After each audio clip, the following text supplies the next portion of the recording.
live in St. Louis on a Saturday because of championship weekend. It is the 2022 Royal Rumble. We are officially underway on the road to WrestleMania here on the Two Nerds of a Feather podcast. And as a special treat, I was able to get a message from our good brother, Alex Mercado, who is doing a lot of great stuff with the cheer team, and those kids are doing awesome stuff. His predictions for the big men and women's Royal Rumble match. So between you and I and the good brother, my championship prediction title is on the line, as it always is. I am the reigning, defending, undisputed tribal chief of the good brothers and the Two Nerds of a Feather podcast when it comes to the Squared Circle predictions. And we'll find out if that continues after tonight. You ready, Everitt? I'm born ready. Also, shout outs to good brother Alex on what he's doing. He's doing amazing things. If you watch this anytime soon, good brother, hit me up because, fellow cheer coach here, but I'm looking to sharpen up my skills. So, let's build in the future when your schedule clears up. All right. Oh, you see that? Day one-ish happening right here, right now. The family is getting together. The bloodline is together. Speaking of family, speaking of bloodline, let us go to the opening match. Now, I find, before we get into predictions, let me break down a couple things. I think what really is interesting about tonight is obviously the recent firings, as bad as that's been, as controversial as that's been, to see who might be coming back that we're not even thinking of. The Braves, the Bronze, so on and so forth, right? And we'll talk about surprise entrants and all that. But I think card placement has a lot to do with tonight's episode, tonight's event. Because if you think about it, if the men's Royal Rumble match ends the entire event, that might change your opinion on what might end if it was Brock's the last match. Because if I was to tell you that Roman is the opening match, or Roman is the match right before Brock, or whatever the case may be, it changes if you think there might be interference. So I think as we make our predictions, let's kind of set up our opinion on how we got there, because there's a lot of different directions, and I think it's a pretty open field this year. Even though there's some favorites, it's a pretty open field, and nobody can say you're crazy for these predictions. So let's go to the matches, and then we'll get into the big one. The big one will be worth more points, obviously, because it's the Royal Rumble, but we'll see how this goes down. And we'll start off with Edge and Beth Phoenix versus Miz and Maurice. Are you and I on the same page? This is a pretty easy one. I don't know what we're defining as easy because I'm going with the it couple. Oh, interesting. So let me ask you this. I'm going to go with Edge and Beth because I don't think they're ever going to do another Edge and Beth match. So they maybe get this moment to have like that video of them winning a match together. So, okay, So you and I split from there. It is Edge and Beth for me, and Everitt goes with Miz and Maurice. Why do you think it's Miz and Maurice? Do you think that there's a match for Miz and Edge down the road? Yeah, I don't think that story is all the way done. They had the first match, between them two, and Edge got that one. Then you get the couples involved, and I think Miz and Maurice gets that one, also as kind of like a do-over from them jobbing to Cena and Bella. And I think Edge and Miz do a rubber match. I think there's a rubber. It's interesting. Do you think either one of these guys, where do you think they are come WrestleMania? Are they going against each other at WrestleMania, or do you think this is just the whatever Saudi Arabia is, and then from there they'll be on different programs? I think it's either Saudi or Mania, but I don't think it's done. And the beautiful thing about this rivalry that's going on is that neither, a loss doesn't hurt either one of them. This is just a fun story that's been going on between them two. It's everything that I kind of wish was going on at another promotion between a veteran talent and a rising star whose personality kind of matches the Miz. Very interesting. We might be talking about a certain CM Punk versus a Cookie Monster. Yeah. It's going to be funny because they're going to be in Chicago in just a few days to see how, if that ends up being the blow off, how big this is get. Where do they go from there? But that's not what you call it. This is an AEW. That's not what we call, but I'm just going to make this call right now. I feel like once it's all said and done, we'll remember that story for the promos more than the match. Oh, yeah, I think so for sure. We also have to take into consideration MJF's only 25, 26. That's crazy when you think about national TV going toe-to-toe with CM Punk. I mean, whatever you think of the booking, that in itself is pretty impressive. But I think this match is going to be pretty impressive and pretty fun. And speaking of impressive and fun, Dude Drop Becky Lynch for the Raw Women's Championship. Who are you going with? I mean, I think they've done a good job of making Doudrop, who we've all known as a great worker on the endings and in NXT UK. But I mean, big time Bex has to win this one, right? Yeah, I mean, especially with the rumors of as Becky likes to call her, Ronnie possibly coming back, and Becky has never outright lost her title. She went on maternity leave, but she's held that title since pinning Ronnie. And so I think Ronnie comes back for what's hers, and I don't know how she pulls it off against Doudrop, but I eventually hope, because I heard that they were trademarking Piper Niven, so I hope eventually they pull a Gunther on a Doudrop and give her Piper back. But I did mark out for her doing the bonsai drop on Becky, so I hope that becomes a staple, in her move set. But yeah, I'm going with Big Time Bex. This is usually the first stop for somebody to eventually win a championship. Doudrop, if she becomes Piper, whether they keep her a Doudrop, she's gonna have a Royal Rumble moment right here, a big time match. See how she does in the big stage. She's been killing it in the lead up to it, and then they'll probably give it to her down the road. This is just that moment. WWE likes to do this. They like to plant seeds. No, they don't do long time booking. What they do is long time moments. So okay, you won this match, you lost this match, so now we can go circle back and say, hey, remember when you were main eventing Royal Rumble and you lost? Well, look at you now. And they're gonna have a moment of her looking at the WrestleMania sign. So eventually that's the case, but Becky wins this one. Well, they refer to her as a safer Nia Jax. So there you go. And we know how much they love to push Nia. So I think we both agreed Becky's winning this one, but Doudrop, she's got a hell of a run in her coming up. So let me ask you this. How do you want to do this? What do you think the card placement is? Do the Royal Rumbles main events? Are they split up? What is the main event? What is the order of the last four matches? The Women's Royal Rumble, the Men's Royal Rumble, and the two championships. How do you think it goes down? I think the women's go first. Well, no, I think we get Brock and Lashley first. And then we go the Women's Rumble. Okay. So do you think, let me ask you, all right, so what I'm going to do is I'm going to set up the table for you. So Brock and Bobby are going to be the first heavyweight championship match of the evening for the men's side. Who do you got? Yeah. I'm going with Brock. Wow. So you think Brock wins and is in the middle of the card?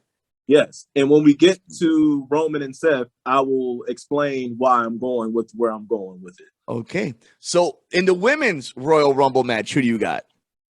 Now that's a tricky one because there's still some faces that have yet to have been announced. There might be some returns. I mean, obviously you might get some surprises.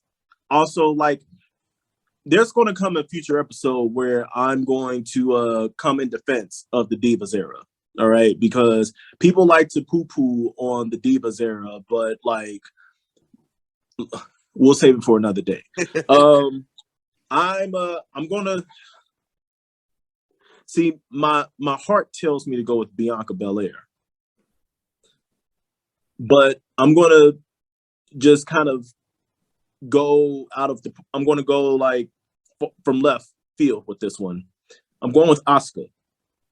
Wow. Okay. I do think Asuka comes back. So I'll make my prediction for the Women's Royal Rumble since I do think that's going to be the third match of the card after the Edge and Beth and Raw Women's title match.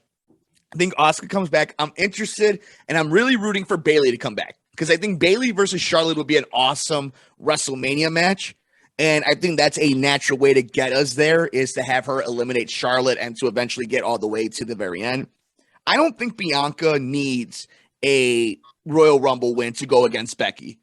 I think it would be good. I think it would be wonderful to see her go back to back. I do think the end game. Here's the thing about Ronda Rousey.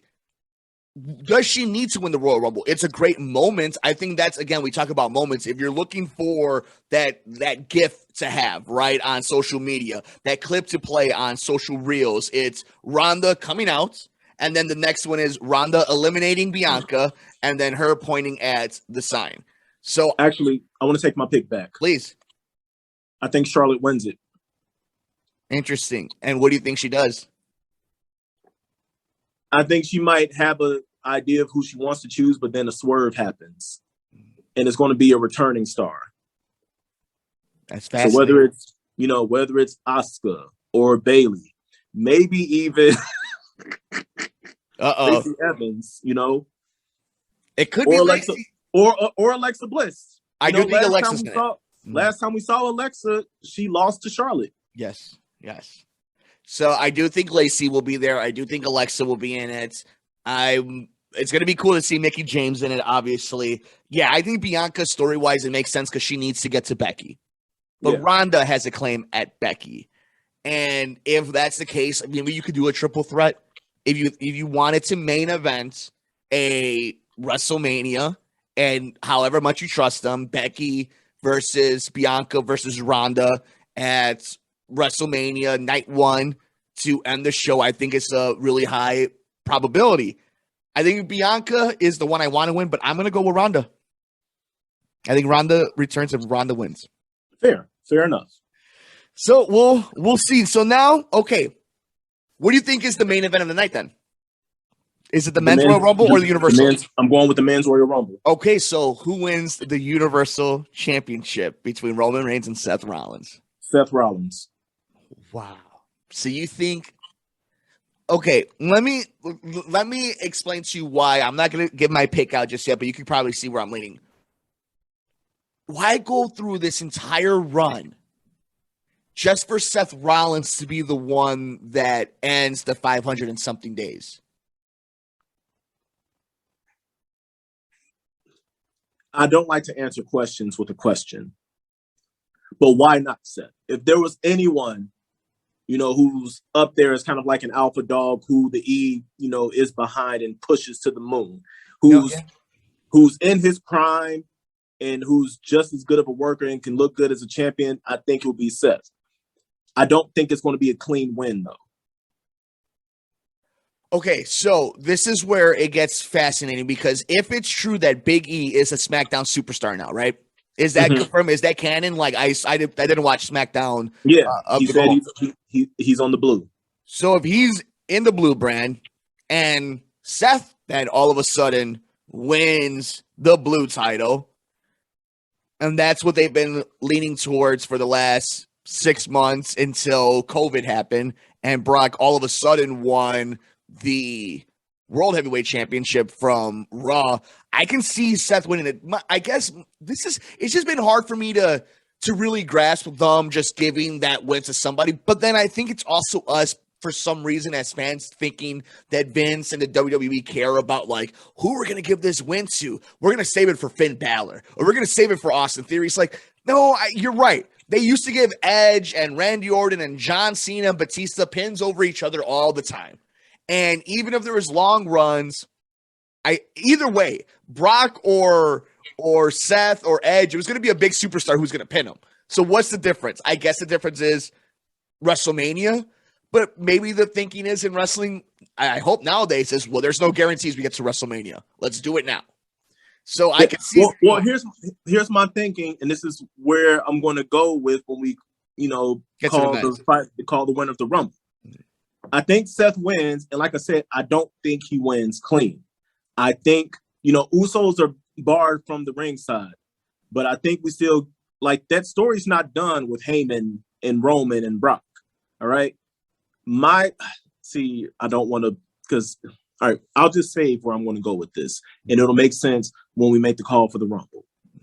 But I'm going with Rollins. Okay, so, man, this is where I was saying, like, there's a few favorites. And there's a few storylines. Heck, there was a time where the way the story was going, Randy Orton could have been heavyweight champion and Matt Riddle could have won the Royal Rumble. Like, there was a lot of different ways we were heading into this Saturday.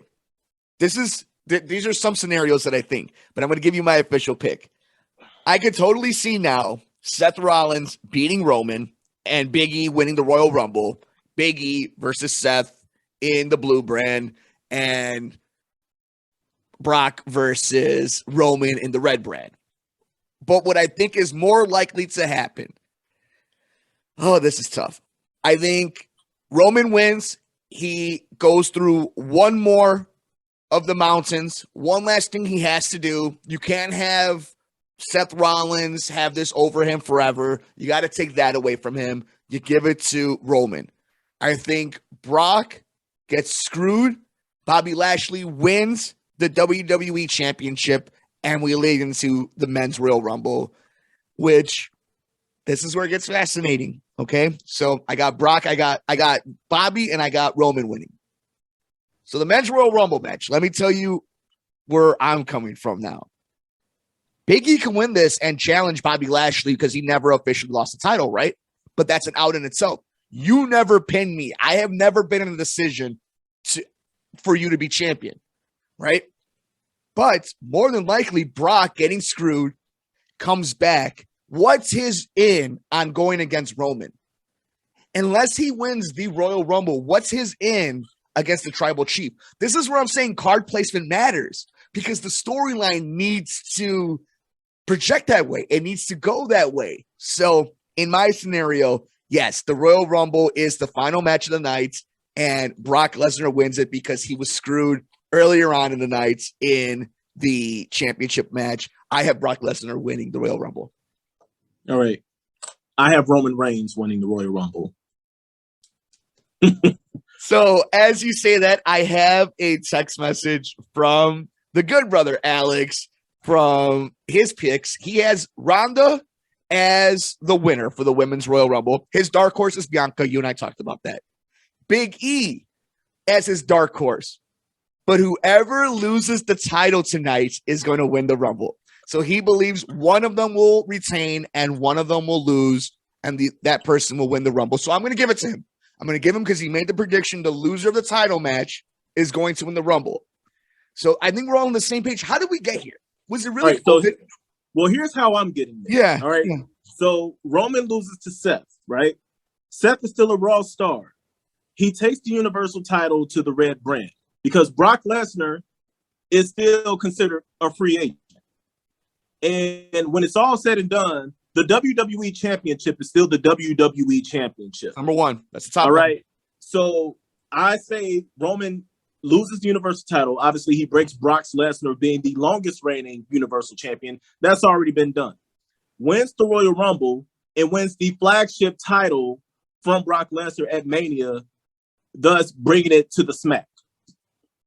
I love it. I think this is where I'm saying, though, it's such a fun event normally, but then there's actual drama in there because we could go so many different ways. Even though we do have a good idea of who's probably going to win, we have a couple names and we're pretty confident in them. It's still fun because how are we going to get there? How are they going? Because sometimes WWE they keep it simple, stupid, right? But then sometimes they're like, okay, we're going to throw just a little curveball. Nothing crazy. We're not going to swerve everybody, but just like, oh, that's interesting. They did go in that direction. So I guess, how did we get here? I mentioned that to before. I know how we got to our scenarios and the Good Brother scenario, but how do we get here? Was it really COVID? Did it really come down to day one that Roman gets sick and all of a sudden we're here now? Was this always the plan? How much did Big E get screwed because of all this? Like, I want to know the truth. Obviously, the dirt sheets are going to say whatever, but like the God's honest truth in the booking meetings and the writing room, how do we get here? What do you think? Like, if you had to just take a crazy speculation, dotting all the lines, what did you think? I think Roman getting sick is what caused it. I mean, it's timing is a motherfucker sometimes. You know, I often think about like what would NXT still look like if Triple H hadn't gotten that procedure a week before 2.0 is set to launch. You know, like how many of his people does he lose? You know, how much input does he still have if he doesn't have that emergency procedure? You know, same thing with like day one. You know, what does it look like, you know, with that fatal 4-way match with Big E and the original competitors if Roman doesn't go down with COVID and is gone for a week? And Vince doesn't do a panic booking. So you think it was panic booking? If you had to take a guess, you think day one, that ending of a clean F5, 1, 2, 3. And look, I know Bruce Pritchard and a lot of these guys say we don't look deep into it. It's like if you're a true production company, a true media company, every detail matters. Even a small podcast like this, everything is put in place for a reason, unless you're a really shoddy thing. And it's such a contradiction to say you're not looking deep into it, but then you want to tell a story. That's the whole point of a story. You know what I'm saying? Like, it doesn't, like, I can understand you questioning us, the booking. of how you got to Z. But like we're not dumb. Like we know A, B, C, D, E, F, G. Like we could tell you this journey there was dumb or how. So to me, it's just a little weird that after all that and investing in Big E, and we have to be also fair. It was the first time he had the title. We do know that a lot of times your first championship is the trial run. It's here it is. We're going to see how long it lasts. It might last for the next 9 years, might last 9 days. Big E, I think a lot of it too was the booking, and I think a lot of it is Big E's personality. I think they don't know how to cater to him. We know he's a star. Social media knows he's a star. America knows he's a star. Vince doesn't quite know how to utilize that star. He might have 20 years ago, and he might know he has value in it, but he also knows that he's got more value in Brock Lesnar and Roman Reigns. And when he had the opportunity to do that on day one, and now has the opportunity to probably have Ronda Rousey and Brock and or Roman points at the WrestleMania sign, that's worth more to him than anything NXT could have ever done, any run Big E could have done. I think that's the bottom line of this crazy run. Is as fascinating as it's been, it's all happenstance. It's all coincidence. It just happened by accident. Yeah, I mean, look, putting Brock in there was like fun. I was fine with it being just a full-blown horse fight, and I was thoroughly entertained. It was great. It was a great, like crazy wild fatal 5-way. Like, oh, it was fun. Yeah, and Brock could have taken the loss. Doesn't mean he would have had to take the pin, because they know how to protect their stars. All right, Damian Priest just took a pin 2 weeks ago after not taking a clean pin, for most of the calendar year. So it's like they know how to make the right choices, but then they just go dumb, in certain moments. And so, like, I won't say we'll never know the truth of what the booking was supposed to be like in that fatal 4-way, if Big E was supposed to retain or was Seth supposed to win. We'll never know the truth. But here we are today making these predictions, and maybe the ship gets righted by Mania, whatever that may look like. And if Big E is now on the blue brand, I'll tell you this much, brother. I like Big E's chances of becoming a champion again more than I like Kofi's chances. Oh yeah, and that it's so unfortunate what happened to Kofi, but he's the ultimate professional, handled it like a champ, and just continues trucking and is a great mentor. The real question is the countdown. When does Xavier Woods get a real chance at the main event? Or is there too much beef? He's got so much going on, and WWE can't control him because he knows his value, and he's got value outside of the squared circle, just like Big E. Listen, and once again, I might get some, some people might flare their nose up at me, but the last thing you want to be is a black man with a mind of your own in a company owned by a white billionaire. It's very dangerous for them. It's very dangerous for corporate America. Woods is a smart man. He was very close to getting his PhD. I'm sure that might be something that he'll go back to in the future. But I mean, all three of New Day, are some smart brothers, and you can't pull fast ones on them. We haven't seen an up, down in a while because he's been getting hosed. Mm-hmm. Like, Woods doesn't need the WWE. He's able to support his family. They've done a lot for him, but he has other options now. It's kind of like that football mentality where, back in the day, you weren't allowed to have other interests, or you would have been looked at as not being committed, to your first priority. But, times are different. And Woods knows that, there's a shelf life to this. All of them know that now. And Woods is already looking at his second act when this is over. And I don't think he wants to do this, past 40, he's 35. He's fulfilled his dream of being the king of the ring. He said that's all he's ever wanted to do. Anything else will be a bonus for him. But he said two things he's always wanted to do. What he said in interviews, his main mission is, one, to make Kofi champion, and to be king of the ring. Destiny fulfilled for him. Up, down was great. It was a fun time. Like, a lot of his homies got put on, made names for themselves. He changed the culture in the locker room. But, if they give him an opportunity to be champion, I'm sure it'll be a good feel-good story. But, even if it just ends at him being the king of the ring, he could be a Hall of Famer twice. As a competitor, and New Day as a faction is definitely going in there because they've accomplished so much while still under the New Day brand. They've never broken up. They've been split, but never broken up. And then you see a storyline like Roman and Seth where the Shield did break up. But I think that goes to show, too, where they were willing to play ball a little bit more, and the Office ran with Seth, Dean, a.k.a. Mox, and Roman much more than they did with Kofi and with Xavier, because Xavier and Kofi and Big E won't be told what to do. They'll be professional, but you better have something good for them. And they also sell a lot of merch because New Day rocks. Yeah.